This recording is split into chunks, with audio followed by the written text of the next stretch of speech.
ونستغفره ونؤمن به ونتوكل عليه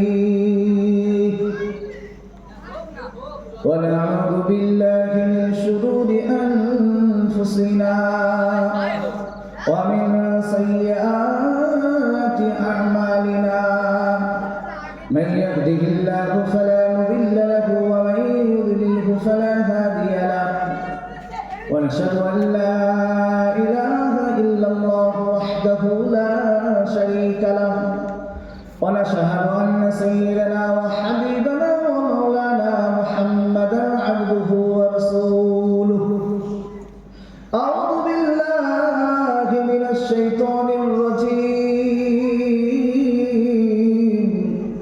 بسم الله الرحمن الرحيم وقضى ربك ألا تعبدوا إلا إياه وبالوالدين إحسانا إما يبلغن عندك الكبر أحدهما أو كلاهما فلا تقل لهما أف ولا تنهرهما وقل لهما قولا كريما واخفض لهما جناح الذل من الرحمة وقل رب ارحمهما كما ربياني صغيرا. قال رسول النبي الكريم صلى الله عليه وسلم هما جنتك هما نارك. قال رسول النبي الكريم صلى الله تعالى عليه وسلم ناركم هذه 71 جزءا من نار جهنم. صدق الله المولانا العظيم. আলহামদুলিল্লাহ, মাননীয় সম্মানীয় যদুময় সভাপতি সাহেব এবং উলামায়ে দ্বীন, তলাবায়ে আজিজ এবং এই মঞ্চে বসে থাকা এবং নিচে বসে থাকা এবং পর্দার আড়ালে মা ও বোনেরা, সকলের প্রতি আমার ভক্তি, ভালোবাসা ও সালাম। আমার ভাইজানেরা, এই যে মজলিসটা দেখতে পাচ্ছি, এই মজলিসের এত দাম আল্লাহ তাবারক ওয়া তাআলা দিয়েছেন, এত দাম। এই মজলিসটা আমার আল্লাহর কাছে এত পছন্দনীয়, এত নিকটবর্তী। আল্লাহ রাসূল সাল্লাল্লাহু আলাইহি ওয়াসাল্লাম বলেছেন রিয়াজুল জান্নাহ।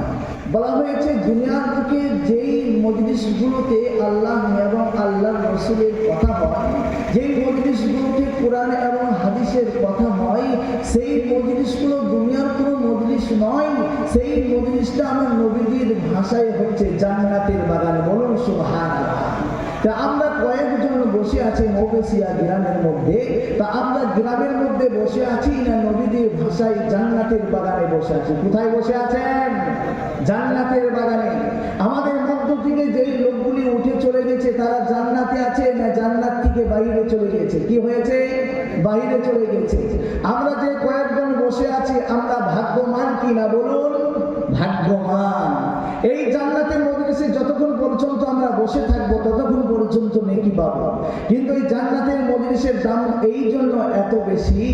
আল্লাহ রাসূল সাল্লাল্লাহু আলাইহি ওয়াসাল্লাম বলেছেন যে এই জান্নাতের মজলিসের মধ্যে একটা বেনামাজিও থাকতে পারে, একটা নামাজিও থাকতে পারে, একটা শুকরও থাকতে পারে, একটা ভালো আমল করনেওয়ালা থাকতে পারে, এক ব্যক্তি সঠিক পথে চলনেওয়ালা থাকতে পারে, এক ব্যক্তি জিনা করনেওয়ালা থাকতে পারে।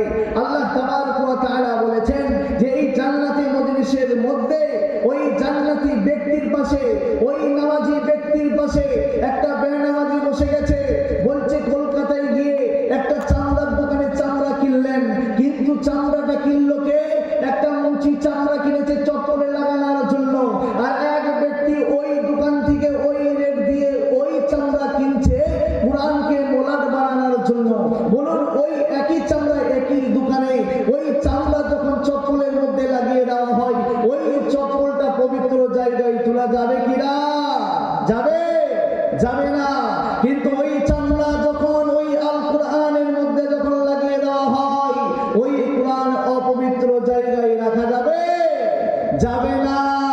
তাহলে বোঝা যাচ্ছে একই চামড়া একই দোকানে কিনেছে, একই মিটার একই কালার একজনের কাছে কিনেছে, কিন্তু একটা চামড়া চপ্পলের মধ্যে লেগেছে, সেই জন্য পবিত্র জায়গায় স্থানে উঠে না। আর একটা চামড়া কোরআন মাজিদের মধ্যে লেগেছে, সেই জন্য আল্লাহ সম্মান বাড়িয়ে দিয়েছে। আমার আল্লাহ রাব্বুল আলামিন বলেছেন মজলিসের এত দাম, যখন একটা নামাজীর পাশে যখন একটা বেনামাজি বসে যায়, একটা চামড়া যখন কোরআনে লেগে গেলে কোরআন হয়ে যায়। আমার আল্লাহ রাব্বুল আলামিন বলেছেন একটা নামাজীর পাশে যখন বেনামাজি বসে যায়, ওই নামাজীর বদআলাতে আর এই মজলিসের বদআলাতে ওই বেনামাজি জিনা করনেওয়ালা বদকার হারাম মানুষ এই জান্নাতি মজলিসে বসার জন্য এবং ভালো মানুষের পরিষ্কারী হওয়ার জন্য, তাদের সঙ্গে গায়ে শরীরে শরীর থাকার জন্য তাদের সকলকে মাফ করে দেন। বলুন সুবহানাল্লাহ। আমরা আজকাল সুবহানাল্লাহ বলতেও আমরা দ্বিধাবোধ করি, কিন্তু আপনার জীবনে যদি একটি বার যদি আপনি সুবহানাল্লাহ বলে লাভকে জানেন, বলা হয়েছে জান্নাতের মধ্যে সুবহানাল্লাহ বলতে দেরি হয়, কিন্তু জান্নাতের মধ্যে একটি গাছ আমার আল্লাহ তাবারক ওয়া তাআলা লাগাতে দেরি করেন না। বলুন সুবহানাল্লাহ। এই সুবহানাল্লাহ বললেন জান্নাতের মধ্যে গাছ লেগে গেছে। তাই বন্ধুগণ, আমার আজকে বক্তব্য বিষয় থাকবে যে দুনিয়ার বুকে মা বাবা কত বড় নিয়ামত আমার আল্লাহ তাবারক ওয়া তাআলা দিয়েছেন। আমরা দুনিয়ার বুকে মা বাবাদেরকে সম্মান শ্রদ্ধা ভালোবাসা করতে পারি না, আমরা মা বাবার প্রতি মূল্যায়ন করতে পারি না, আমরা মা বাবার সঙ্গে সুন্দর আচরণও করতে পারি না। কিন্তু তাই আল্লাহ রাসূল সাল্লাল্লাহু আলাইহি ওয়াসাল্লাম বলেছেন হুমা জান্নাতুকা হুমা নারুকা, বলা হয়েছে তোমার মা বাবা তোমার জন্য জান্নাত নচেৎ জাহান্নাম। এবার আপনি আমি যদি জান্নাত কামাতে চাই, তাহলে মা বাবার পায়ে ধরে হাতে ধরে ক্ষমা চেয়ে মা বাবা যতদিন পর্যন্ত বাঁচবে মা বাবার সঙ্গে সুন্দর ব্যবহার করবো, বলুন ইনশাআল্লাহ। তাই আল্লাহ রাব্বুল আলামিন কোরআন পাকের মধ্যে ঘোষণা দিয়েছেন ওয়াকাদা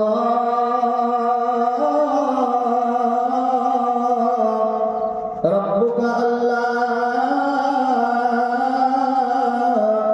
তা'বুদু ইল্লা ইয়্যাহু ওয়া বিল ওয়ালিদাইনি ইহসানা।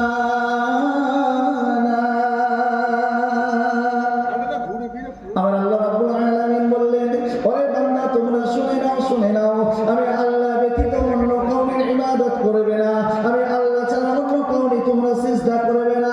আমি আল্লাহ তোমাদেরকে আশরাফুল মাখলুকাত বানিয়েছি, আমি আল্লাহ তোমাদেরকে সর্বশ্রেষ্ঠ করেছি। আমার আল্লাহ রাব্বুল আলামিন বললেন ওরে বান্দা শুনে নাও এই কবরখানা আমি আল্লাহর কুদরতি পায়ে সিজদা দেবে এমন মুসলমান রয়েছে রে বাবাজি। ও বাবাজি শুনুন, আমরা মাজারের মধ্যে চলে যাই, মাজারে গিয়ে দেখা যায় এই কবরখানা আল্লাহর জায়গা না দিয়ে ওই মাজারের মধ্যে ঠেকিয়ে দিয়ে আল্লাহ রাব্বুল আলামিন কোরআন পাকের মধ্যে বলেছেন ইন্নাশ শিরকা লাযুলমুন আযীম।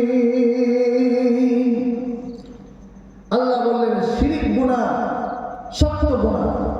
আল্লাহ সব গুনাহ মাফ করে দেয়, কিন্তু শিরক গুনাহ মাফ করেন না। কি গুনাহ মাফ করেন না? শিরক গুনাহ মাফ করেন না। কিন্তু আল্লাহ তাবারক ওয়া তাআলা বলবেন যে সিজদা আমাকে দেওয়ার কথা ছিল, ওই সিজদা আমি আল্লাহর কুদরতি পায়ে না দিয়ে তোমরা মাঝারে দিয়ে দিলে, ওই সিজদা অন্য একটা পীরের কাছে তোমরা দিয়ে দিলে। আল্লাহ রাব্বুল আলামিন বললেন শিরক করলে, শিরক এত বড় গুনাহ। বলা হয়েছে যে স্বামী স্ত্রী 40 বছর ধরে সংসার করছে, সেই স্ত্রী যদি অন্য কারোর সঙ্গে পরকীয়ায় যদি ধরা পড়ে যায়, সঙ্গে সঙ্গে তার স্বামীরা তাকে তালাক দিয়ে দেয়, তাকে ছিন্ন বিচ্ছিন্ন করে দেয়। অনুরূপ আল্লাহ তাবারক ওয়া তাআলা বললেন ওরে বান্দারে তোমাকে সর্বশ্রেষ্ঠ আশরাফুল মাখলুকাত করেছি, আমার কুদরতি পায়ে সিজদা দেওয়ার জন্য তোমাকে বানিয়েছি। আর আমার কুদরতি পায়ে সিজদা না দিয়ে তুমি অন্য কাউরির কাছে সিজদা মেরে দিলে, যেই রকম তোমার স্ত্রী তালাক দিয়ে ছিন্ন করে দিয়েছো, অনুরূপভাবে আল্লাহর সিজদা না দিয়ে তুমি অন্য জায়গায় সিজদা দিয়েছো।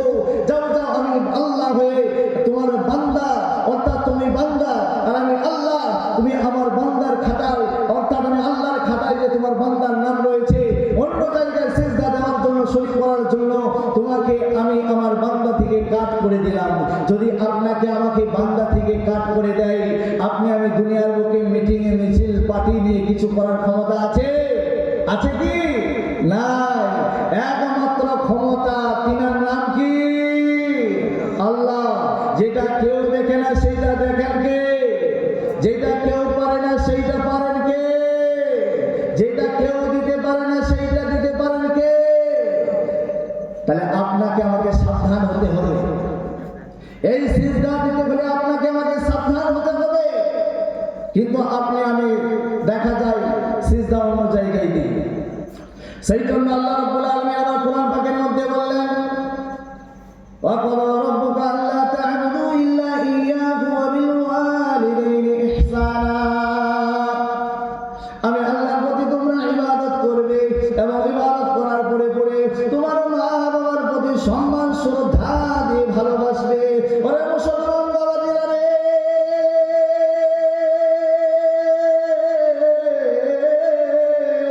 ও বাবাজিরা, আমাদের মধ্যে অনেকেই রয়েছে, অনেকে সন্তান রয়েছে রে বাবা, মা বাবাকে ভালোবাসতে পারি না, মা বাবার খিদমত করতে পারি না। ওই জনম দুঃখিনী মা আপনার আমার জন্য কত কষ্ট করেছে, ওই জনম দুঃখিনী মা, ওই মা না খাইয়া আপনাকে আমাকে খাইয়ে লালন পালন করেছে। যখন গভীর শীতের রাত্রি, মাঘ মাসে শীতের রাত্রির বেলায় আপনি আমি যখন ছোট ছিলাম রে বাবা, ওই জনম দুঃখিনী মা আপনাকে আমাকে কতই না ভালোবেসেছে। আপনি আমি যখন বিছানের মধ্যে প্রস্রাব ফেলে দিলাম, ওই জনম দুঃখিনী মা আপনাকে ডান দিকে দিয়েছে। আপনি আমি যখন ডান দিকে প্রস্রাব ফেলে দিলাম, ওই জনম দুঃখিনী মা সারা রাত্রি প্রস্রাবের উপরে শুয়ে থেকে রে বাবা, আর আপনাকে আমাকে বুকের উপরে নিয়ে সারা রাত কাটিয়ে দিয়েছে। কোন মাকে দুঃখ দেন? কোন মায়ের সঙ্গে দুর্ব্যবহার করি আমরা? মায়ের কত দাম জানি না, মায়ের কত দাম। আল্লাহ রাব্বুল আলামিন বলেছেন, দুনিয়ার বুকে যে পবিত্র জায়গাগুলো রয়েছে, আমরা যখন মা লিখতে গেলে আমরা ময়া আকার দিয়ে মা লিখি, কিন্তু আল্লাহ বলেছেন দুনিয়ার বুকে যে পবিত্র জায়গাগুলো রয়েছে, মায়ের সম্পর্কে সম্পর্ক রয়েছে। আমরা সবাই জানি মদিনা লিখতে গেলে ম দিয়ে লিখতে হয়, মায়ের সঙ্গে সম্পর্ক রয়েছে, ওই মায়ের সম্পর্ক রয়েছে। মাদ্রাসা লিখতে গেলে ম লিখতে হয়, ওই মসজিদ লিখতে গেলে ম লিখতে হয়, ওই মৌলানা লিখতে গেলে ম লিখতে হয়, ওই মুহাদ্দিস লিখতে গেলে ম লিখতে হয়, ওই মুন্সি লিখতে গেলে ম লিখতে হয়, ওই মুয়াজ্জিন লিখতে হলে ম লিখতে হয়, ওই মুসল্লি লিখতে হলে ম লিখতে হয়, ওই মুয়াজ্জিন লিখতে গেলে ম লিখতে হয়, ওই মুহাদ্দিস লিখতে হলে ম লিখতে হয়। এক কথায় বলতে চাই, দুনিয়ার বুকে যে মা রয়েছে, ওই মায়ের সঙ্গে দুনিয়ার বুকে যত সুন্দর সুন্দর পবিত্র জায়গাগুলো রয়েছে, ওই মায়ের সঙ্গে সম্পর্ক আল্লাহ করে দিয়েছেন। আর ওই মাকে কোনো ব্যক্তি যদি কষ্ট দেয়, আমার নবী বলেছেন, ঘুমা জানলে তুকা ঘুমা না রুকা। বলা হয়েছে, ওরে সন্তান শোনাও, ও উম্মতি নবী উম্মতি বলে শুনে নাও। বলা হয়েছে, কোনো সন্তান তার মা বাবার সঙ্গে দুর্ব্যবহার করে, ওই সন্তানের জন্য তার মায়ের পদতলে রয়েছে জান্নাত। কোনো সন্তান যখন মাকে কষ্ট দিয়ে দেয়, সঙ্গে সঙ্গে তার জন্য জান্নাতটা কাট হয়ে যায়, আর তার জন্য জাহান্নামটা বদ্ধ হয়ে যায়। কোন ব্যক্তি যখন মাকে কষ্ট দেয়, কষ্ট দেওয়ার সঙ্গে সঙ্গে তার জন্য জান্নাতটা কেটে যায় এবং জাহান্নামটা বদ্ধ হয়ে যায়। আপনি আমি কেবল জাহান্নাম শুনেছি, কিন্তু জাহান্নামের বর্ণনা জানেন? জাহান্নামে কত কঠিন। আল্লাহ নবী বলেছেন, নারুকুম হাদিহি ইহদা ওয়া সাবউনা জুজআন মিন নারি জাহান্নাম।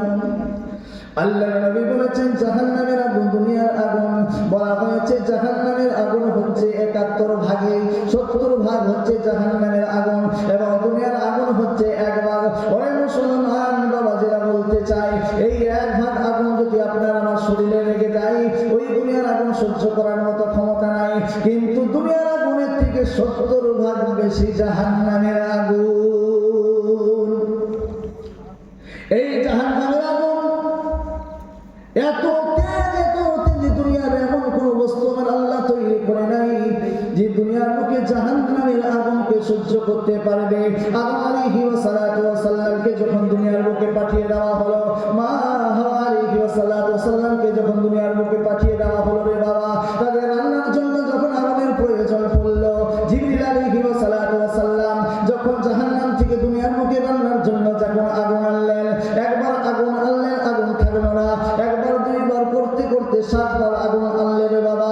আনার পরে দেখা যায় আবার জাহান্নামের আগুন জাহান্নামের মধ্যে ফিরে যায়। জিবরিল আলাইহিস সালাতু ওয়াস সালাম বললেন, ও আল্লাহ আমার প্রভু, আদম আলাইহিস সালাতু ওয়াস সালামের জন্য আমি দুনিয়ার বুকে রান্নার জন্য জাহান্নামের কিঞ্চিত পরিমাণ আগুন আনায়ন করলাম, কিন্তু একাধিক 7 বার আগুন আনলাম, কিন্তু আগুন দুনিয়ার বুকে থাকলো না। আমার আল্লাহ বললেন, আরে জিবরিল, দুনিয়ার বুকে এমন কোনো আমি বস্তু তৈরি করি নাই যে দুনিয়ার বুকে জাহান্নামের আগুন সহ্য করতে পারবে। জিবরিল বললে, ও আল্লাহ, আদম আলাইহিস সালাতু ওয়াস সালামের রান্নার জন্য আগুনের প্রয়োজন। আল্লাহ বললেন, ও জিবরিল, তুমি শোনো, তুমি শোনো, বলা হয়েছে 2 হাতে 2টি তুমি পাথর নিয়ে নাও, ওই পাথর দিয়ে আঘাত করবে। যখন 2 হাতে 2টি পাথর নেওয়া হলো, ওই পাথর দিয়ে আঘাত করার পরে যে সামান্যতম যে আগুন বেরিয়েছে, ওই আগুনটা হচ্ছে দুনিয়ার আগুন, এবং এর থেকে 70 ভাগ আগুন হচ্ছে জাহান্নামের আগুন, জাহান্নামের আগুন। সেই জন্য আল্লাহ রাসূল সাল্লাল্লাহু আলাইহি ওয়াসাল্লাম বলেছেন, তোমার মা বাবার সঙ্গে সুন্দর ব্যবহার করবে, মা বাবার সঙ্গে তোমরা কোনো সময় দুর্ব্যবহার করবে না। আল্লাহ রাব্বুল আলামিন বলেছেন, ইম্মা ইয়াবলুগান্না ইনদাকাল কিবারা আহাদুহুমা আও কিলাহুমা ফালা তাকুল লাহুমা উফিন ওয়ালা তানহারহুমা ওয়া কুল লাহুমা কাওলান কারীমা। আল্লাহ রাসূল সাল্লাল্লাহু আলাইহি ওয়াসাল্লাম মা বাবাদের প্রতি এত তাকিদ দিয়েছেন, এত গুরুত্ব দিয়েছেন। আল্লাহ তাবারক ওয়া তাআলা বলছেন, ইম্মা ইয়াবলুগান্না ইনদাকাল কিবারা আহাদুহুমা আও কিলাহুমা ফালা তাকুল লাহুমা।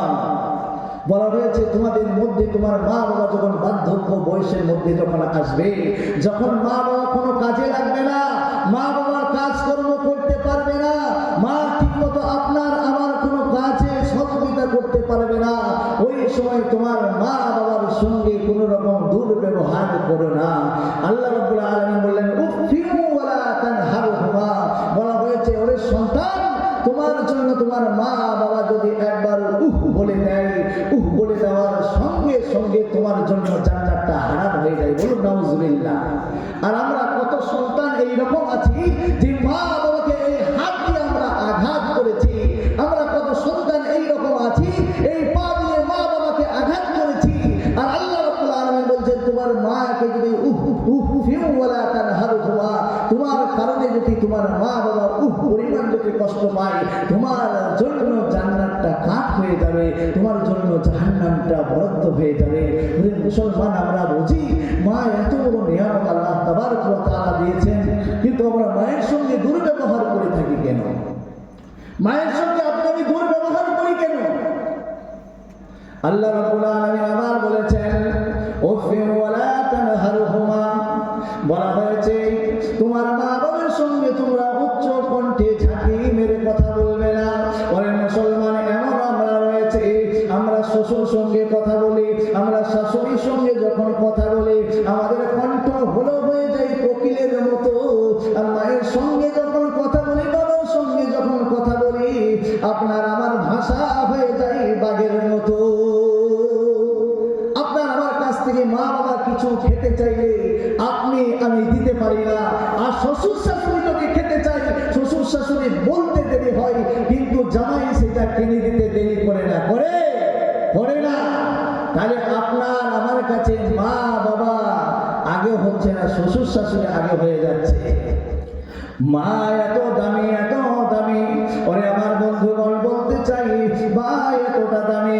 আল্লাহ রাব্বুল আলামিন বলেছেন, দুনিয়া থেকে কোনো ব্যক্তি সামান্যতম যদি ঈমান নিয়ে যদি কবরের মধ্যে নিয়ে চলে যায়, বলা হয়েছে ওই ব্যক্তিকে এই রকম 10টা দুনিয়া একত্রিত করলে এই দুনিয়া যত বড় হবে তাকে এত বড় জান্নাত দিবে। বলুন সুবহানাল্লাহ। এই জান্নাত যদি এত বড় হয়, আর এই জান্নাত যদি আমার মায়ের পায়ের নিচে হয় গো, আপনি আমি ভেবে চিন্তে উত্তর দিই যে জান্নাত আমার আল্লাহ রাব্বুল আলামিন তৈরি করেছেন, আর ওই জান্নাত মায়ের পায়ের নিচে। বলুন, যার পায়ের নিচে যেই জিনিসটা থাকে ওই জান্নাতের দিকে আমার মায়ের দাম বেশি না কম? আপনারা বলুন, যদি জান্নাত মায়ের পায়ের নিচে হয়, যে আল্লাহ রাব্বুল আলামিন জান্নাত থেকে তৈরি করেছেন আর ওই জান্নাত মায়ের পায়ের নিচে রেখেছেন, ওই জান্নাত যদি মায়ের পায়ের নিচে হয়, তাহলে জান্নাতের থেকে মায়ের দাম বেশি না কম? আপনারা বলুন, বেশি না কম? অনেক বেশি। তাহলে আপনি আমি মা বাবাকে দুঃখ দিয়ে থাকি, মা বাবাকে দুঃখ দেওয়া যাবে না। সেই জন্য কবি বলেছেন, মায়ের দিলেতে ব্যথা কখনো দিও না, কখনো দিও না। মায়ের দিলেতে ব্যথা কখনো দিও না, কখনো দিও না। মায়ের মতো এত আপন, মায়ের মতো এত আপন আর তো কেউ হবে না। মায়ের দিলেতে ব্যথা কখনো দিও না, কখনো দিও না। দুঃখে দুঃখে নীরবে, সুখেতে খুশি হবে। ছেলের খুশির তরে মা মরতেও রাজি হবে। মায়ের পাক কদমের নিচে, মায়ের পাক কদমের নিচে জান্নাতের ঠিকানা। মায়ের দিলে, বলুন, মায়ের দিলেতে ব্যথা কখনো দিও না, কখনো দিও না। মায়ের মতো এত আপন আর তো কেউ হবে না। মায়ের দিলেতে ব্যথা কখনো দিও না, কখনো দিও না। মায়ের মুখের হাসি আল্লাহ আরশ খুশি। জান্নাতের দাবিদার মাকে যে বাসলো ভালোবেসে। মায়ের দোয়ায় যাই গো বাবা, মায়ের দোয়ায় যাই গো বাবা, কাবার মদিনা। মায়ের দিলেতে ব্যথা কখনো দিও না, কখনো দিও না। মায়ের মতো এত আপন আর তো কেউ হবে না। মায়ের দিলেতে ব্যথা কখনো দিও না, কখনো দিও না। মা জননীর দুয়া যার লেগে ওই যাবে। মা জননীর দুয়া যার লেগে ওই যাবে। যত চাওয়া পাওয়া সব খুদা মিলিয়ে দেবে।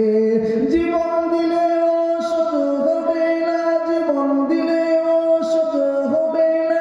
মায়ের দুধের দেনা, মায়ের দিলেতে ব্যথা কখনো দিও না, কখনো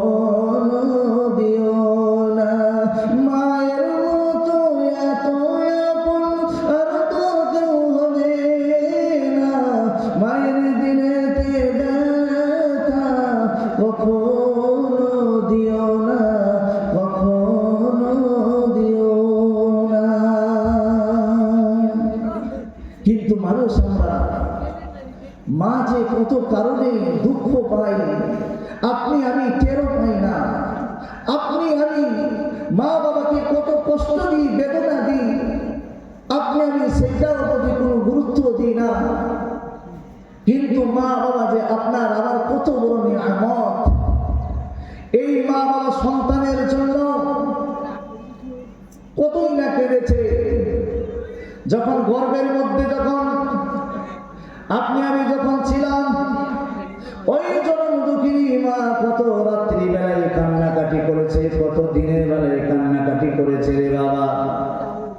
ওই জনম দুঃখিনী মা ঠিক মতো খাইতে পারে না, ঠিক মতো ঘুমাতে পারে না।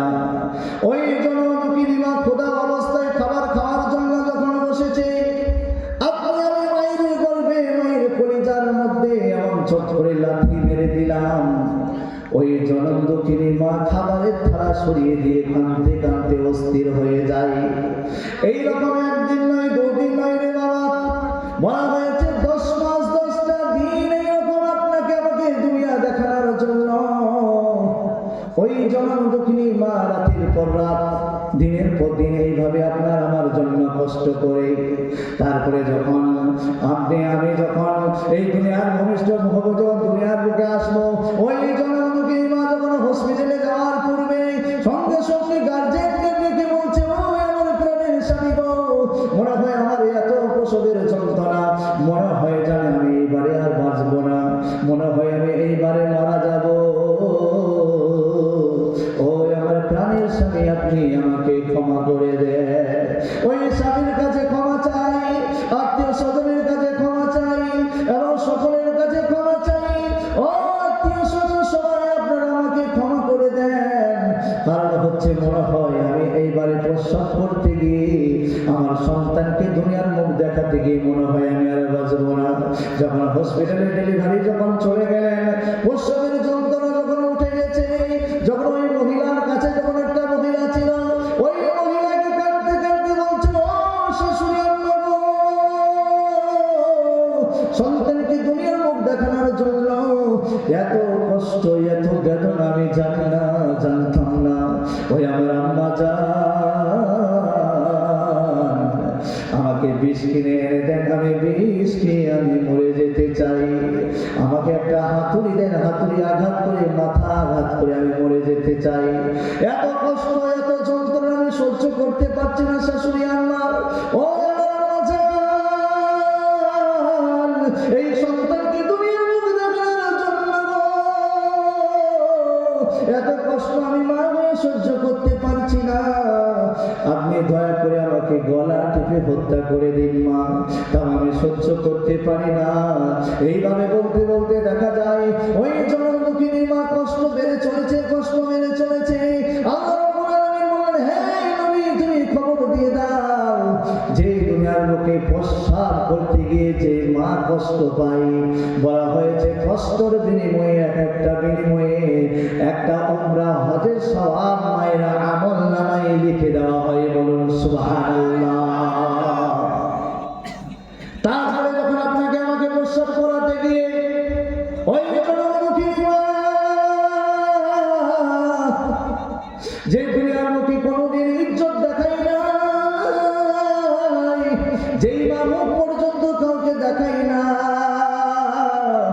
ওই জনম দুঃখিনী মা আপনাকে আমাকে ডেলিভারি করতে গিয়ে হসপিটালের লেবার রুমে যায়, যে দেখা যায় যে সমস্ত কাপড়গুলো খুলে দেয়। ওই মা আল্লাহর কাছে কান্নাকাটি করে, আল্লাহ আমি দুনিয়ার বুকে মুখ পর্যন্ত কাউকে দেখাইতে চাই না, আজকে সন্তানকে দুনিয়ার মুখ দেখানোর জন্য আল্লাহ আজকে আমার ইজ্জত পর্যন্ত বিলীন হয়ে গেল। এইভাবে কাঁদতে কাঁদতে এক পর্যায়ে দেখা যায় জনম দুঃখিনী মা প্রস্রাব করতে গিয়ে দেখা যায় হদ হদ করে যেন কলসির মুখ থেকে যেই রকম পানিগুলো ঢেলে দেওয়া হয়, এইরকম দেখা যায় মায়ের শরীর থেকে রক্তগুলো যেন পড়ে পড়ে যাচ্ছে। ওরা মুসলমান, ও বাবাজিরা, আমরা কোন মাকে কষ্ট দিই, আমরা কোন বাবার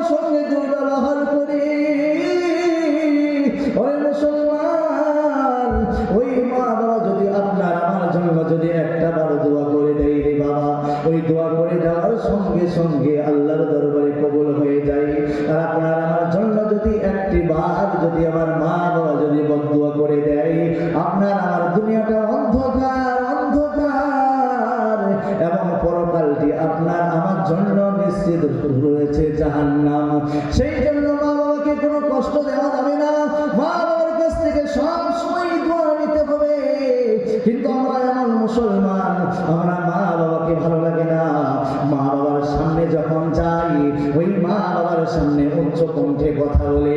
কিন্তু আল্লাহর নবী সাল্লাল্লাহু আলাইহি ওয়াসাল্লাম বলেছেন, ও নবীর উম্মত উম্মতির দল, তোমরা শুনে নাও, ও সন্তান সন্ততিরা শুনে নাও গো, তোমাদের মা বাবা যদি একটিবার তোমাদের চেহারা দিকে যদি একবার মুচকে হেসে দেয়, ও সন্তান শুনে রাখো, তোমার মা একবার মুচকে হেসে দেওয়ার কারণে একটা উমরা হজ করলে যতগুলো নেকি হয়, ওই মা হেসে দেওয়ার কারণে সন্তানের আমলনামায় এতগুলো নেকি দেন। বলুন সুবহানাল্লাহ।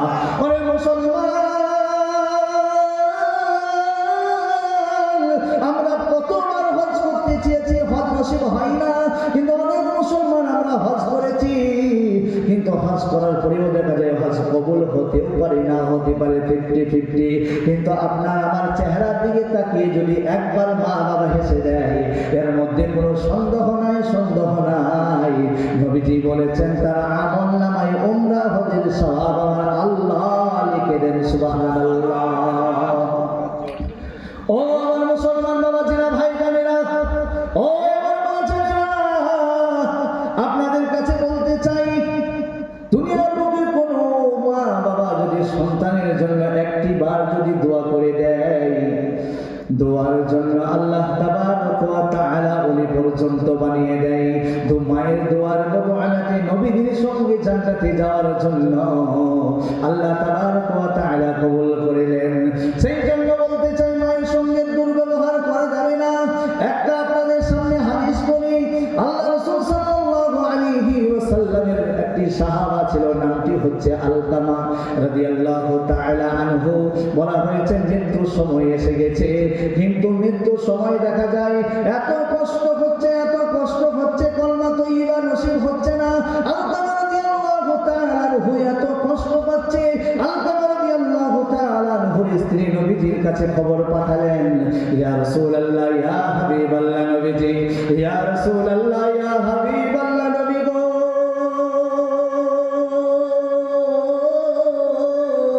ও নবীজি, আপনার আলকামা সাহাবীর এত কষ্ট হচ্ছে, কলমা তৈয়বা নসিব হচ্ছে না গো নবীজি, এত কষ্ট পাচ্ছে। আমার নবীজি সাহাবাদেরকে পাঠিয়ে দিলেন।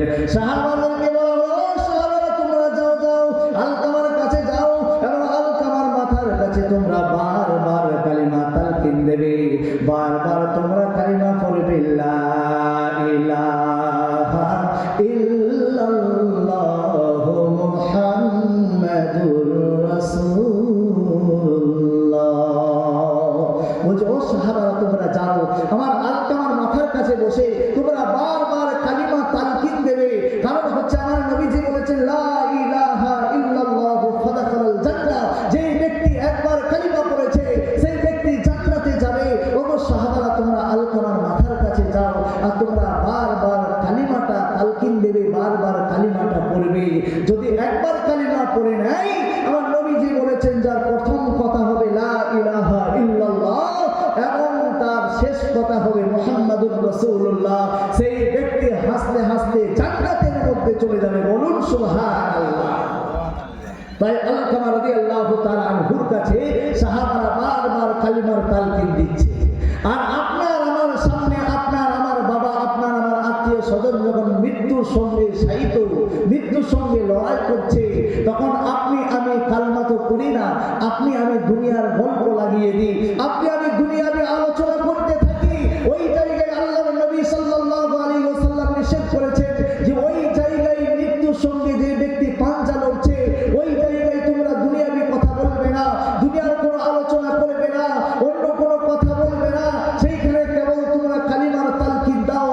ওই যে কালিমার তালকিন শুনতে শুনতে একবার যদি ওই ব্যক্তি মৃত্যু আগে পর্যন্ত একবার যদি কালিমা পড়ে নেয়, লা ইলাহা ইল্লাল্লাহ মুহাম্মাদুর রাসূলুল্লাহ সাল্লাল্লাহু আলাইহি ওয়াসাল্লাম, সেই ব্যক্তি জান্নাতে যাবে। দেখা যায় আলকামা রাদিয়াল্লাহু তাআলা আনহুর কাছে এসে বারবার কালিমা তালকিন দিচ্ছে। বারবার যখন কালিমা তালকিন দিচ্ছে, কালিমা তালকিন দেওয়ার পরে কিন্তু আলকামা রাদিয়াল্লাহু তাআলা আনহুর কালিমা নসিব হচ্ছে না। এইদিকে কালিমা তালকিন যত দিচ্ছে তত কষ্ট বেড়ে যাচ্ছে। মৃত্যু যে যন্ত্রণা, মৃত্যু যে কষ্ট, আমরা অনেকেই জানি, অনেকেই দেখেছি যে মৃত্যুর সময় যখন জীবন জানটা বেরোয় অনেকেই চোখগুলো খোলা থাকে, থাকে না? চোখগুলো খোলা থাকে, চোখ দিকে জানটা চলে যায়। অনেকেই দেখা যায় যে মৃত্যুর সময় প্রস্রাব পায়খানা ফেলে দেয়, কতই না কষ্ট। কিন্তু দেখা যায় আলকামা রাদিয়াল্লাহু তাআলা আনহুর কিন্তু যন্ত্রণা বেড়ে যাচ্ছে, কিন্তু কালিমা নসিব হচ্ছে না। সাহাবা রাদিয়াল্লাহু তাআলা আনহু চলে গেলেন, ইয়া রাসূলুল্লাহ, ইয়া হাবিবাল্লাহ, ইয়া রাসূলুল্লাহ, ইয়া হাবিবাল্লাহ, নবীজি, ও নবীজি গো, আলকামা রাদিয়াল্লাহু তাআলা আনহুর কাছে আমরা বারবার যেন কালিমা তালকিন দিয়েছিলাম, কিন্তু আলকামার কালিমা তো ঈমান নসিব হচ্ছে না। আমার নবীজি আসলেন, আসার পরে আলকামা রাদিয়াল্লাহু তাআলা আনহুকে দেখলেন, দেখার পরে আমার নবীজি বুঝতে পারলেন নিশ্চয়ই আলকামা রাদিয়াল্লাহু তাআলা আনহু দুনিয়ার বুকে তার বাবার সঙ্গে বা তার মায়ের সঙ্গে দুর্ব্যবহার করেছে। সাহাবাদেরকে জিজ্ঞাসা করছে, ও সাহাবারা বলো বলো, আলকামা রাদিয়াল্লাহু তাআলা আনহুর মা বাবা কি দুনিয়ার বুকে হায়াতে রয়েছে? বলছে দুনিয়ার বুকে বাবা তো নাই, কিন্তু মা হায়াতে রয়েছে। মাকে ডেকে আনা হলো। আমার নবীজি বললেন, ও জনমদুখিনী মা গো, ও আমার মা জননী, আপনি আলকামাকে ক্ষমা করে দেন। মা সঙ্গে সঙ্গে বলতে লাগলো, ইয়া রাসূলুল্লাহ, ইয়া হাবিবাল্লাহ, নবীজি, আমার ছেলে আলকামাকে আমি ক্ষমা করব না। নবীজি বললেন, কিসের জন্য ক্ষমা করবে না গো জনমদুখিনী মা? মা বলতে লাগলেন, ইয়া রাসূলুল্লাহ, ইয়া হাবিবাল্লাহ, নবী গো, এই জন্য আমি ক্ষমা করব না গো নবীজি। ও নবীজি, যখন আলকামার স্ত্রী যখন আমার সঙ্গে যখন দুটি কথা বলা বলি হতো, আমার সঙ্গে যখন কথা কাটাকাটি হতো, আমার বউমায়ের সঙ্গে যখন শাশুড়ির কথা কাটাকাটি হতো, ওই আলকামা রাদিয়াল্লাহু তাআলা আনহু দেখা যায় যে ওই আলকামা নিজের স্ত্রীকে প্রাধান্য দিত, যে কথাগুলো বলতো সব মেনে নিত, কিন্তু মা যে কথাগুলি বলতো সে মায়ের কথাকে প্রাধান্য দিত না। মা সত্য কথা বললে মিথ্যা বলে দিত, কিন্তু যদি বিবি মিথ্যা কথা বলতো সত্য বলে মানিয়ে নিত। সঙ্গে সঙ্গে জনমদুখিনী মা বললেন, ইয়া রাসূলুল্লাহ, ইয়া হাবিবাল্লাহ, নবীজি, এই জন্য আমি জনমদুখিনী মা দুঃখ পেয়ে গেছি, কষ্ট পেয়েছি, এই জন্য আমি আলকামা রাদিয়াল্লাহু তাআলা আনহুকে ক্ষমা করতে পারবো না। এইভাবে যখন আলকামা রাদিয়াল্লাহু তাআলা আনহুকে যখন ক্ষমা করলো না, আমার নবীজি বললেন, ও জনমদুখিনী মা গো, ও জনমদুখিনী মা, আপনি যতক্ষণ পর্যন্ত ওই আলকামাকে ক্ষমা না করবেন, এই কিয়ামত পর্যন্ত আলকামা মৃত্যুর সঙ্গে লড়াই করবে, কিন্তু আলকামার কলমা তো ঈমান নসিব হবে না। তারপরে জনমদুখিনী মা ক্ষমা করতে চায় না। আমাদের মধ্যে দেখা যায় শাশুড়ি বউয়ে ঝগড়া হয়, কিন্তু দেখা যায় আমরা নিজের বউয়ের দিকটাই আমরা প্রাধান্য দিয়ে দিই, কিন্তু দেখা যায় মায়ের দিকটা আপনি আমি গুরুত্ব দিই না। ওরে বাবাজিরা, মুসলমান বলতে চাই না, আল্লাহর নবীর সাহাবী আলকামা রাদিয়াল্লাহু তাআলা আনহু মৃত্যুর সঙ্গে এত লড়াই করছে, কলমা তো ঈমান নসিব হচ্ছে না। অবশেষে যখন আমার নবীজি বললেন, ও জনমদুখিনী মা, আপনি ক্ষমা করে দেন, ক্ষমা যখন করতে চাইলো না, সাহাবাদেরকে বললেন, সাহাবারা শোনো শোনো, এরা না যখন ক্ষমা করবে না, এই আলকামাকে মায়ের সঙ্গে দুর্ব্যবহার করার জন্য, মায়ের অন্তরে কষ্ট দেওয়ার জন্য, এই আলকামাকে আগুনে ফেলে পুড়িয়ে প্রাণনাশ করে দাও।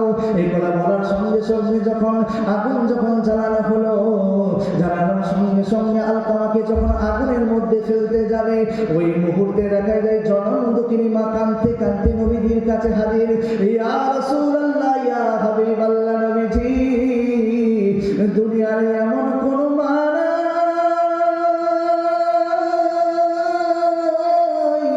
সন্তানের কষ্ট হবে কিন্তু ওই জনমদুখিনী মা দাঁড়িয়ে দাঁড়িয়ে দেখবে। দুনিয়ার যেটা কেউ বেদনা বোঝে না, সেটা সর্বপ্রথম সন্তানের জন্য একজন বেদনা বোঝেন, তিনি হলেন আমাদের মা। তিনি হলেন কে? তিনি হলেন আমাদের মা। যখন আলকামা রাদিয়াল্লাহু তাআলা আনহুকে যখন আগুনে ফেলতে যাবে, মা সঙ্গে সঙ্গে বলতে লাগলেন, ইয়া রাসূলুল্লাহ, ইয়া হাবিব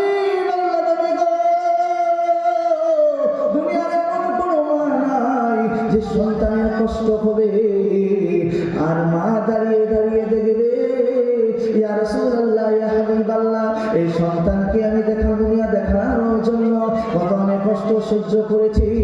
দুনিয়ার বুকে এমন মা রয়েছে এই সন্তানকে চক্ষু পর্যন্ত দান করে দিয়েছে। দুনিয়ার বুকে এমন মা রয়েছে সন্তানকে বাঁচিয়ে রাখার জন্য নিজের কিডনি গুলো দান করে দিয়েছে। অর্থাৎ দুনিয়ার বুকে আপনাকে আমাকে একজন বিনা স্বার্থে ভালোবাসেন, তিনি হলেন আমাদের মা। সেই জন্য কবি বলেছেন, বিনা স্বার্থে ভালোবাসে না দুনিয়ার কোনো মানুষ, বিনা স্বার্থে কেউ ভালোবাসে না বন্ধু বান্ধব, এবং বিনা স্বার্থে ভালোবাসে শুধু আমার মা। ইট বালি পাথর সিমেন্ট দিয়া যে মসজিদ বানাইয়া, যে কারিগরে লক্ষ টাকা মজুরি নেয় কাজের বদলে, এই সুন্দর দেহ বইরা দিয়া, এই সুন্দর দেহ বইরা দিয়া মা একটা টাকা নিল না। বিনা স্বার্থে ভালোবাসেন শুধু আমার মা, বিনা স্বার্থে ভালোবাসেন শুধু আমার মা। বিনা স্বার্থে বন্ধু বান্ধব, বিনা স্বার্থে বন্ধু বান্ধব কাছে আসে না, বিনা স্বার্থে ভালোবাসেন শুধু আমার মা, বিনা স্বার্থে ভালোবাসেন শুধু আমার মা।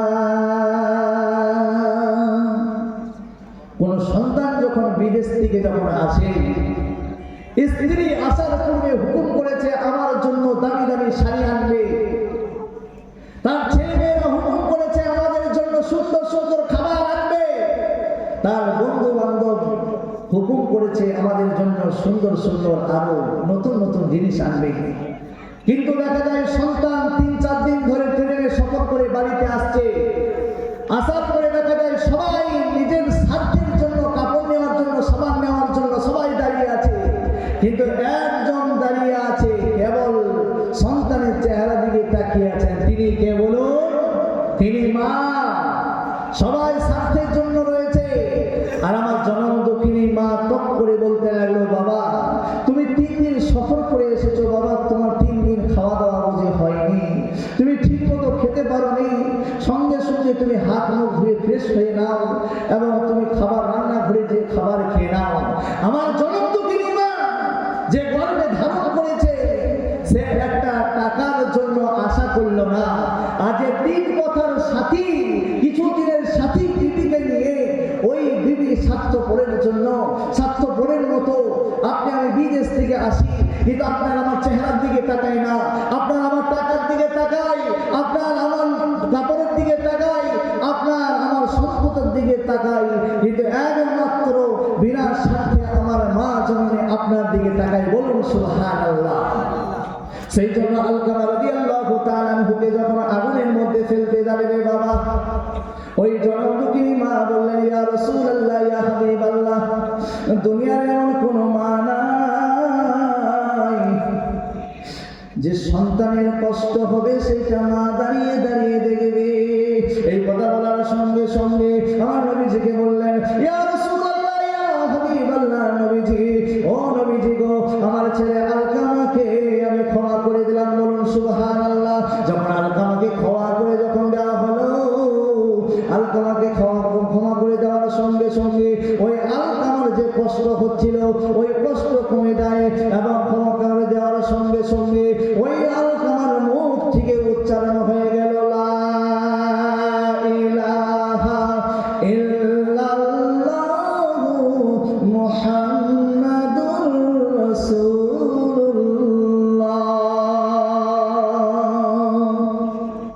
মা ক্ষমা করতে দেরি হলো, কিন্তু আলকামার মুখ থেকে কলমা উচ্চারণ হতে দেরি হলো না। বলুন সুবহানাল্লাহ। আলকামার এতক্ষণ পর্যন্ত যে মৃত্যু কষ্ট পাচ্ছিল, কলমা নসিব হচ্ছিল না, কিসের কারণে হচ্ছিল বাবা? বলুন আপনারা, কিসের জন্য? মায়ের বদদুয়ার জন্য, মৃত্যুর কষ্ট বেড়েই চলেছে, কলমা তয়্যিবা নসিব হচ্ছিল না মায়ের বদদুয়ার জন্য, মায়ের কষ্টের জন্য। সেই জন্য আপনাদের পায়ে হাত রেখে আমি বলতে চাই, আমি বীরভূম জেলা থেকে আগত দুবরাজপুর থানা আমার বাড়ি, আপনারা কম বেশি চিনেন। আপনাদের পা গুলো বাড়িয়ে দেন, আপনাদের সন্তানের মতো, আপনাদের ভাইয়ের মতো আপনাদের পায়ে হাত রেখে বলতে চাই, ওই মাদের সঙ্গে দুর্ব্যবহার করে না, ওই মা বাবার সঙ্গে আপনি আমি কোনো রকম খারাপ আচরণ করবো না। কারণ হচ্ছে ওই মা আপনার আমার জন্য জান্নাত এবং ওই মা বাবা আপনার আমার জন্য জাহান্নাম। সেই জন্য ওই মা বাবার সঙ্গে আপনি আমি যদি দুর্ব্যবহার করে থাকি, ওই মা বাবার কাছ থেকে আপনি আমি ক্ষমা চাইবো, বলুন ইনশাআল্লাহ। এবং আমরা কে কে আগামীতে আমার মা বাবাকে সঠিকভাবে মা বাবার প্রতি মূল্যায়ন করব, মা বাবার প্রতি খিদমত করব, মা বাবাকে ভালোবাসবো, মা বাবাকে ধমক দিব না, মা বাবা যেটা খাইতে চাইলে সামনে সামনে হাজির করে দেব, মা বাবার প্রতি সবসময় দুর্ব্যবহার করব না, মা বাবার সঙ্গে সুব্যবহার করব। একবার আমরা সবাই এই জান্নাতি মজলিস থেকে আমরা সবাই হাত তুলে আমার আল্লাহকে একবার দেখাই, বলুন আরে তাকবীর। আমরা হাত উঁচু করে দেখাই যে আমরা কে কে আগামীতে আমার মা বাবাকে আমরা সবাই ভালোবাসবো, বলুন ইনশাআল্লাহ। হাত নামান। আল্লাহ তুমি রব্বুল আলামিন, এই যে আমরা হাত উঠিয়েছি, আগামীতে আমার মা বাবার সঙ্গে আমরা সবাই দুর্ব্যবহার যেন করতে পারি তুমি কবুল করে নাও, বলুন আমিন।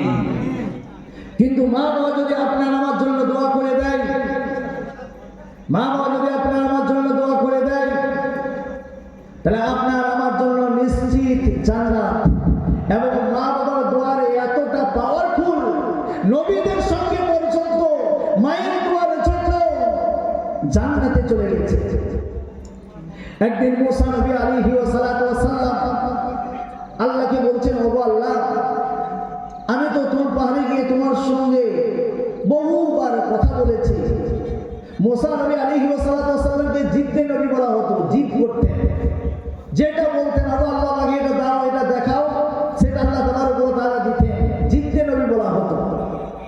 তো মুসা নবী আলাইহি ওয়াসাল্লাতু ওয়াসাল্লাম একদিন আল্লাহর সঙ্গে কথা বলার পরে বললেন, ওগো আল্লাহ, এই জামানার মধ্যে যেই ব্যক্তি জান্নাতে যাবে, যেই ব্যক্তি জান্নাতে যাবে কিন্তু আমার সঙ্গে যাবে জান্নাতে, তো সেই ব্যক্তিটা কি এমন কাজ করে এবং কোন কারণে ওই লোকটি আমি মুসা নবীর সঙ্গে জান্নাতে যাবে সেটা দেখতেও চাই, জানতেও চাই। আল্লাহ রাব্বুল আলামিন বললেন, ওগো মুসা, তুমি দেখতে চাও, জানতে চাও, যে লোকটি তোমার সঙ্গে জান্নাতে যাবে সেই লোকটির কর্ম জানো? বলেন, ওগো আল্লাহ, আমি তো জানি না, তুমি ভালো জানো। অর্থাৎ তুমি বলে দাও যে আমার সঙ্গে যে ব্যক্তি জান্নাতে যাবে সেই ব্যক্তির কর্ম কি। তো মুসা নবী আলাইহি ওয়াসাল্লাতু ওয়াসাল্লাম চিন্তা করছেন যে আমার সঙ্গে যে ব্যক্তি জান্নাতে যাবে নিশ্চয়ই দুনিয়ার বুকে বিরাট বড় ওলি হবেন, দুনিয়ার বুকে আল্লাহ তাবারক ওয়া তাআলার প্রিয় বান্দা হবেন, দুনিয়ার বুকে এমন কোনো নেক আমল থাকবে না যে তিনার জীবনে থাকবে না, এইরকম ধারণা করছেন। কিন্তু আল্লাহ তাবারক ওয়া তাআলা বলছেন, ওগো মুসা, তুমি যেটা ধারণা করছো ধারণার উল্টা। কারণ হচ্ছে তোমার সঙ্গে যে ব্যক্তি জান্নাতে যাবে সেই ব্যক্তি হচ্ছে গরু জবাই করে, অর্থাৎ একটা কসাই তোমার সঙ্গে জান্নাতে যাবে, বলুন সুবহানাল্লাহ। মুসা নবী আলাইহি ওয়াসাল্লাতু ওয়াসাল্লাম লাফিয়ে উঠলেন, আমি মুসা নবী, আমি নবী, এই জামানার নবী, ওগো পয়গম্বর, আর আমার সঙ্গে জান্নাতে যাবে কেবল একটা গরু জবাই করে, একটা কসাই আমার সঙ্গে জান্নাতে যাবে, এটা কেমন কথা বললেন? আল্লাহ বলেন, ওগো মুসা, আমি যেটা বলেছি এইটাই সত্য, একটা কসাই তোমার সঙ্গে জান্নাতে যাবে। মুসা নবী আলাইহি ওয়াসাল্লাতু ওয়াসাল্লাম বললেন, ওগো আল্লাহ, যখন ওই কসাইটা জান্নাতে যাবে আমি মেনে নিলাম, কিন্তু কোন কারণে জান্নাতে যাবে সেটা তো আমি দেখতে চাই। আল্লাহ রাব্বুল আলামিন ওই মুসা নবী আলাইহি ওয়াসাল্লাতু ওয়াসাল্লামকে বলছেন, ও মুসা নবী আলাইহি ওয়াসাল্লাতু ওয়াসাল্লাম, ওই যে কসাই জান্নাতের মধ্যে যাবে, কিন্তু কোন কারণে জান্নাতে যাবে? ও মুসা, তুমি যখন জানতে চাও, ওই পাহাড়ে কিনারার মধ্যে তুমি চলে যাও, অবশ্যই তুমি ওই লোকটাকে দেখতে পাবে, ওই কসাইয়ের সঙ্গে তোমার দেখা হয়ে যাবে। ওই মুসা নবী আলাইহি ওয়াসাল্লাতু ওয়াসাল্লাম ওই পাহাড়ে কিনারার মধ্যে চলে গেলেন, আর ওই ব্যক্তি দেখা যায় ওই গরু হালাল করা কসাইটা ওই কসাইখানা হইতে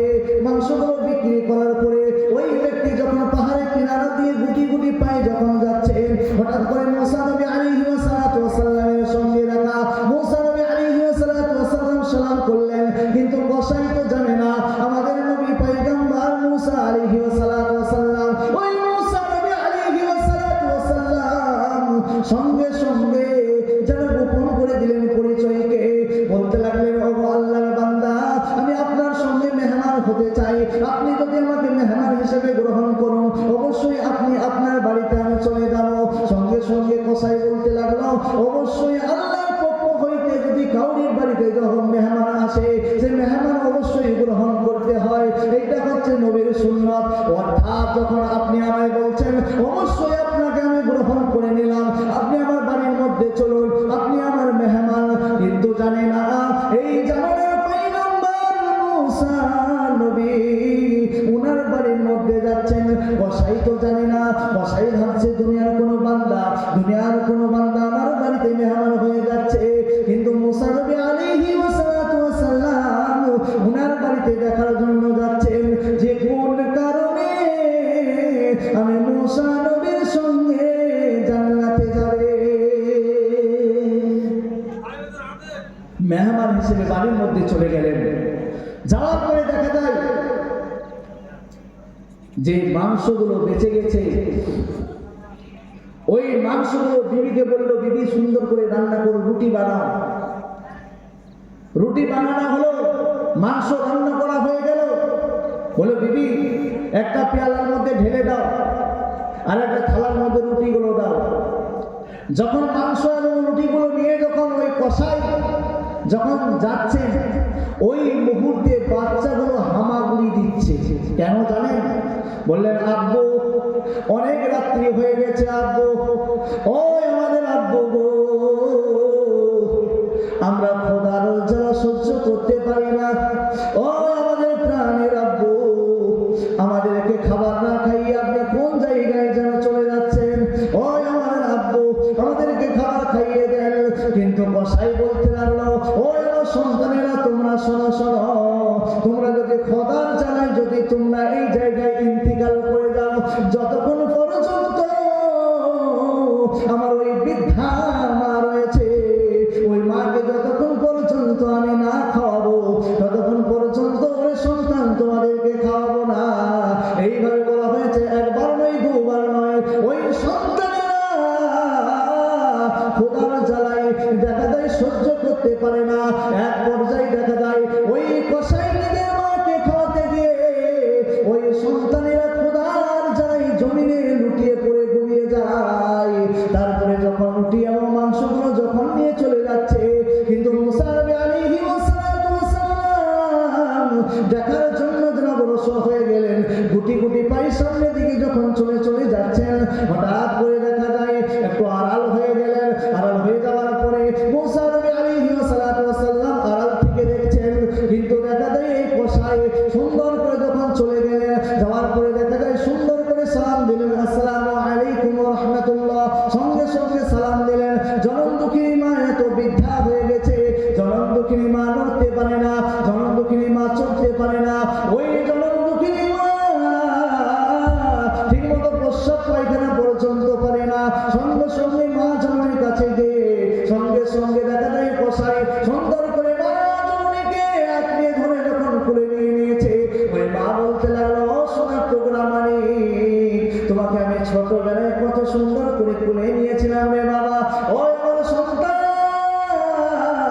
আজকে আমি বৃদ্ধা হয়ে গেছি, নড়তে পারি না, চলতে পারি না, কাজকর্ম করতে পারি না, আমি ছোট বাচ্চার মতো হয়ে গেছি।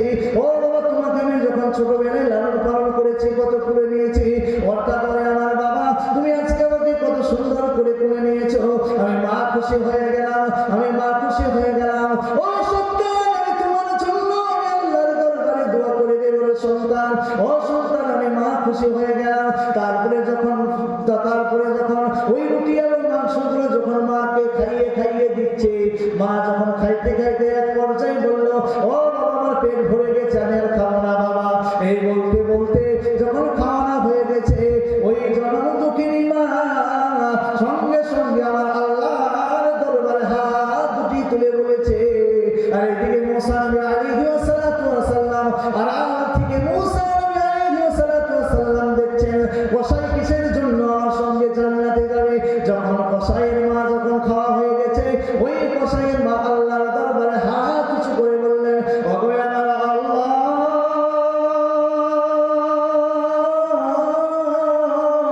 ও আমার মালিক, আজকে আমার সন্তান আমাকে এত ভালোবাসে গো আল্লাহ, আমি নিজে ঠিক মতো খাইতে পারি না, আমার সন্তান আমাকে খাইয়ে দিয়েছে, আমি ঠিক মতো নড়তে পারি না, চলতে পারি না, আমাকে সুন্দর করে সেবা করে আমি প্রস্রাব পায়খানা বিছানার মধ্যে করে দিই, সঙ্গে সঙ্গে পরিষ্কার করে দেয়। ও আল্লাহ, আমি তোমার দরবারে আমি দুটি হাত তুলে দিলাম গো আল্লাহ, আমি মায়ের দোয়া তুমি কবুল করে নাও। ও আল্লাহ, মা হয়ে সন্তানের জন্য, কসাইয়ের জন্য দোয়া করে দিলাম। ও আল্লাহ, এই জামানার যে পয়গম্বর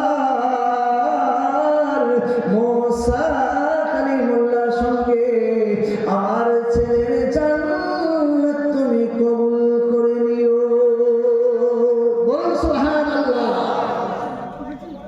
আল্লাহ বললেন, ওরে বান্দি রে, দুনিয়ার বুকে কোনো সন্তানের জন্য কোনো মা বাবা যখন দোয়া করে, বলা হয়েছে দুনিয়া থেকে আসমানের মধ্যে কোনো পর্দা থাকে না, পর্দা থাকে না। মা যখন দোয়া করতে থাকে, আল্লাহর যে আরশবাহী ফেরেশতারা রয়েছে, ওই কুরসির পায়াগুলো খেলতে থাকে। আল্লাহ যারা সত্যি ফেরেশতাদেরকে জিজ্ঞাসা করে, ও ফেরেশতারা, তোমরা আজকে তোমাদের এই যে কুরসির পায়াগুলো খেলছে কিসের জন্য? ফেরেশতারা বলবে, ও আল্লাহ, নিশ্চয়ই দুনিয়ার মধ্যে কোনো সন্তানের জন্য তার মা বাবা দোয়া করেছে, এই জন্য আজকে কুরসি পায়াগুলো খেলছে। ও আল্লাহ রাব্বুল আলামিন, আমরা ধরে থাকতে পারছি না। আল্লাহ বলবেন, ও আরশবাহী তোমরা শুনে নাও, কুরসি ভাই তোমরা শুনে নাও, এই মুহূর্তে মা দোয়া করার জন্য তার সন্তানকে আমি কবুল করে নিলাম। সুবহানাল্লাহ।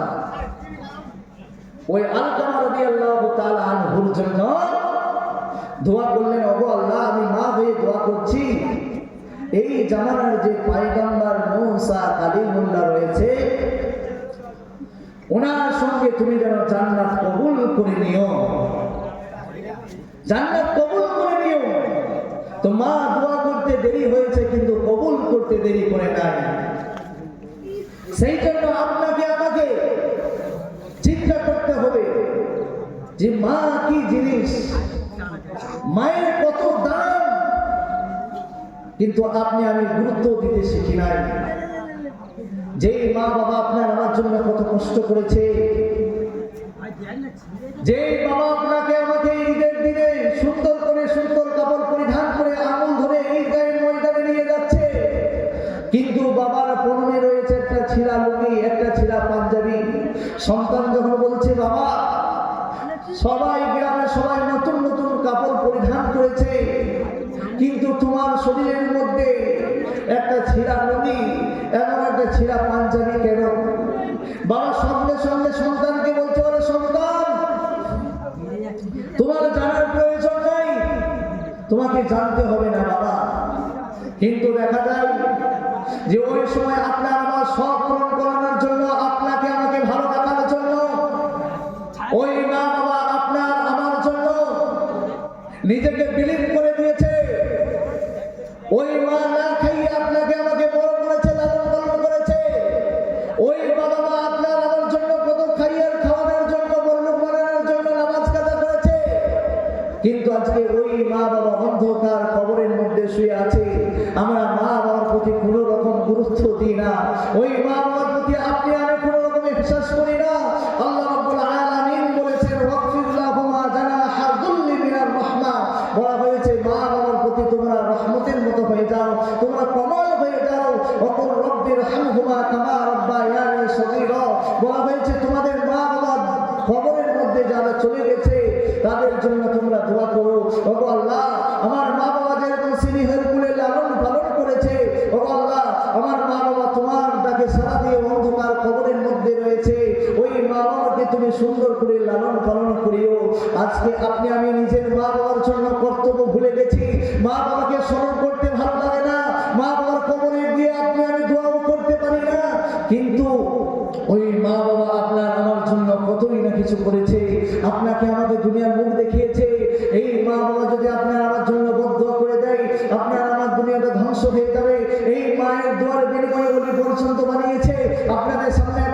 তুলে ধরি যে বাইজিদ বলে একটা ওলি আছেন, কম বেশি সবাই চিনবেন বাইজিদ রহমাতুল্লাহ আলাইহি। বাইজিদ যখন পর্যন্ত ওলি হন নাই, ওই বাইজিদ ছোট্টবেলায় জনমুখী মা সন্ধ্যা রাত্রি বেলায় ওই বাইজিদকে বলছে, ও বাইজিদ বাবা, আমি পানি পান করতে চাই বাবা, তুমি আমাকে পানি পান করিয়ে দাও।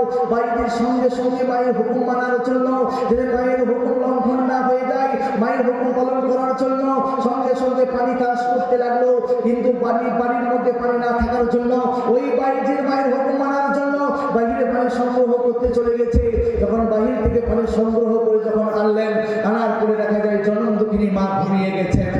বাইজিদ চিন্তা করছে, আমার মা জননী পানি পান করবো বলেছিল, কিন্তু বাড়িতে পানি না থাকার জন্য আমি বাহির থেকে পানি সংগ্রহ করে আনলাম, কিন্তু আমার জনম দুঃখিনী মা তো ঘুমিয়ে গেছেন।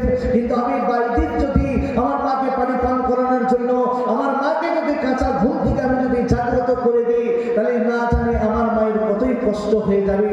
আর কোনো ব্যক্তি যদি মায়ের অন্তরে, মায়ের দিলে কোনো ব্যক্তি যদি কষ্ট দিয়ে দেয়, সে ব্যক্তি জাহান্নামে চলে যাবে। কিন্তু বাইজিদ বলতে লাগলো, আমি মাকে জাগ্রত করবো না, মাকে আমি কষ্ট দেব না, আমি বাইজিদ দরকার হলে সারা রাত্রি পর্যন্ত আমি পানির গ্লাস হাতে নিয়ে দাঁড়িয়ে থাকবো, তার মায়ের অন্তরে কষ্ট দেব না, মাকে কাঁচা ঘুম থেকে জাগ্রত করবো না। এইভাবে বাইজিদ যখন মায়ের মাথার কাছে পানির গ্লাস হাতে নিয়ে দাঁড়িয়ে আছেন, এইভাবে জনমুখিনী মা তো ঘুমিয়ে গেছেন। ঘুমোতে ঘুমোতে দেখা যায় এক পর্যায়ে বাইজিদ আর রাত্রি বেলায় ঘুমের ঠেলায় টিকতে পারছে না, ঘুমের ঠেলায় পড়ে যাচ্ছে। কিন্তু বাইজিদ চিন্তা করছে, আমি যদি ঘুমিয়ে যাই আর আমি পানির গ্লাস যদি জমিনের মধ্যে রেখে যাই, আর না জানি যদি আমার জনম দুঃখিনী মা পানির পিপাসায় যদি গভীর রাত্রি বেলায় যদি আমার মা যদি পানি পানি করে চিৎকার করে, আর আমি বাইজিদ যদি ঘুমিয়ে যাই আর আমার মাকে যদি আমি পানি না পান করাতে পারি, তাহলে আমার জন্য আমার মায়ের কষ্ট হয়ে যাবে। অর্থাৎ আমি জাহান্নামে জ্বলতে পারবো না, আল্লাহর কাঠগড়াতে জ্বলতে পারবো না।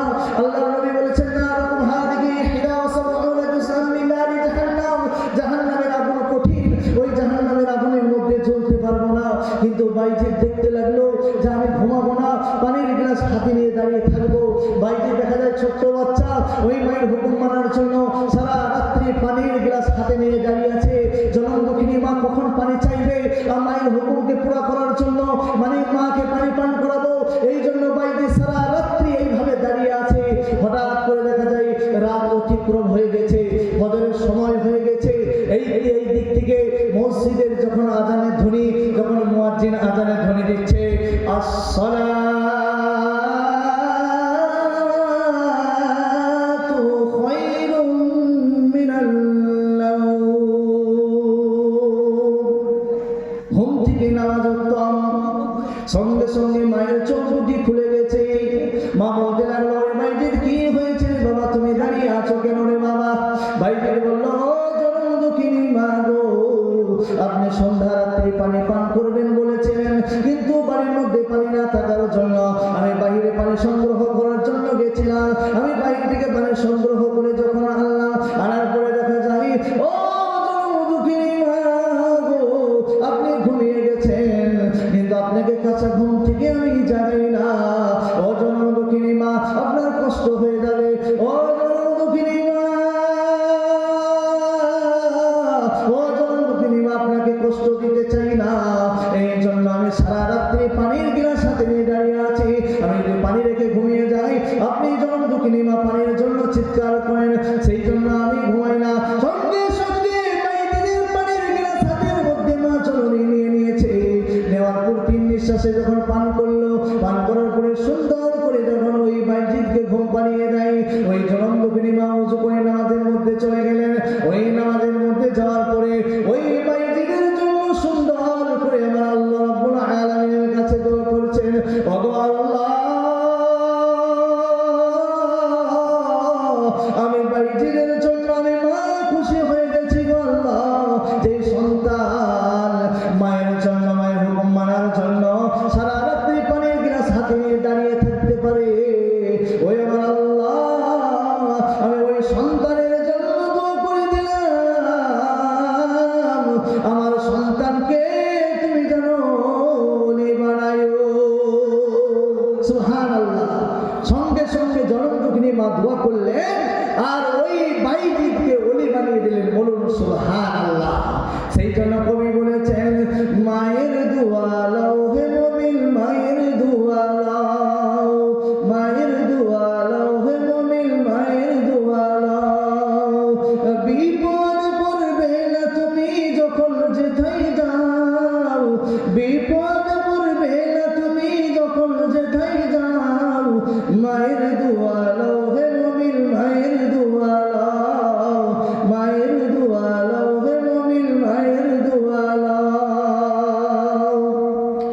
যে কারণে বাইজিদের নাম ছড়িয়েছে বিশ্ব তামাম। যে কারণে বাইজিদের নাম ছড়িয়েছে বিশ্ব তামাম। ছোট্ট শিশু বাইজিদেরই মতো সবাই হাও, মায়ের দোয়া লাও হে মুমিন, মায়ের দোয়া লাও, মায়ের দোয়া লাও হে মুমিন, মায়ের দোয়া লাও। বিপদে পড়বে না তুমি যখন যেথায় যাও, মায়ের দোয়া লাও হে মুমিন, মায়ের দোয়া লাও। একটি গিলাস পানির